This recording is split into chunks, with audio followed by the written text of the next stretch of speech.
આજરોજ ઉત્તરાયણ પર્વને ધ્યાનમાં રાખીને સરખેજ પોલીસ સ્ટેશન દ્વારા એક સરાહનીય અને જનહિતકારી કાર્યક્રમનું આયોજન કરવામાં આવ્યું. તારીખ 8 જાન્યુઆરી 2026ના રોજ સરખેજ સર્કલ પાસે યોજાયેલ આ કાર્યક્રમ દરમિયાન ટુ વ્હીલર ચાલકોની સુરક્ષાને પ્રાથમિકતા આપીને બાઇક પ્રોટેક્ટેડ રોડ તેમજ નેક પ્રોટેક્ટેડ કવર મફતમાં લગાવવામાં આવ્યા. ઉત્તરાયણ દરમિયાન પતંગની દોરીથી થતી અકસ્માતની ઘટનાઓ અટકાવવા માટે સરખેજ પોલીસ દ્વારા આ મહત્વપૂર્ણ પગલું ભરવામાં આવ્યું.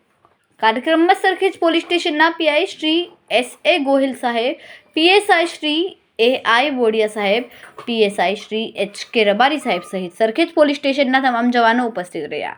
પોલીસ જવાનો દ્વારા જાતે આગળ આવીને ટુ વ્હીલર ચાલકોને સુરક્ષા સાધનો લગાવી આપીને લોકોમાં માર્ગ સલામતી અંગે જાગૃતિ ફેલાવવામાં આવી.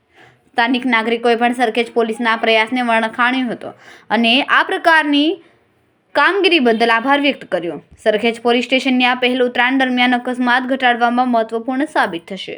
રિપોર્ટર રાહુલ ઠાકોર.